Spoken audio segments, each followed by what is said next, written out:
மதுரைக்கு எய்ம்ஸ் மருத்துவமனை சொல்றோம். இந்த மதுரைக்கான எய்ம்ஸ் மருத்துவமனை அமைந்திருக்கிறது திருப்பரங்குன்றம் சட்டமன்ற தொகுதி. ஆமா, தோப்பூர் நேத்து நம்ம போயிட்டு வந்தோம். அந்த தோப்பூர் வந்து முழுக்க திருப்பரங்குன்றம் அசம்பிளி. அப்ப திருப்பரங்குன்றம் அசம்பிளிக்குள்ள எய்ம்ஸ் மருத்துவமனை 2300 கோடிக்கான முதலீடு, பிரம்மாண்டமான ஒரு 25,000 சதுர அடியில ஒரு பெரிய மருத்துவமனை, மருத்துவ கல்லூரி, ஆராய்ச்சி நிறுவனம். அதனால இந்த திருப்பரங்குன்றமே பெரிய அளவுல பலன் பெறும்.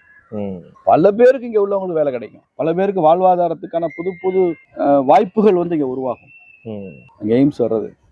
அதனால once AIIMS becomes operational, once it becomes functional, அதுல முதல்ல பலன் பெற போற பெரிய பலன் பெற போறதே திருப்பரங்குன்றம் தான். 2027 இருந்து மக்கள் என்னன்னைக்கு நரேந்திர மோடிஜிக்கு நன்றி சொல்லுவாங்க இந்த பகுதி மக்கள். அப்போ ஒரு பக்கம் எய்ம்ஸ், ஒரு பக்கம் கார்த்திகை தீப இஷ்யூ இன்னைக்கு, இன்னொரு பக்கம் ஏற்கனவே பாரம்பரியமாவே இந்த 10-12 ஆண்டுகளாக பிஜேபிக்கு வளர்ந்து வரும் செல்வாக்கு, இதெல்லாம் வச்சு பாக்குறப்ப இங்க பிஜேபி நிக்கிறது, போட்டிடுறது ரொம்ப பொருத்தமானதா இருக்கும். 10 வருஷத்துக்கு முன்னாலே நான் 7,000 ஓட்டு வாங்கியிருக்கேன். டிமானிட்டைசேஷன் டைம்ல வாங்கியிருக்கேன். தேமுதிகவோட ஸ்ட்ராங் ஹோல்டா இருந்து கூட நான் வாங்கியிருக்கேன் இல்லையா அந்த காலகட்டத்துல. அதனால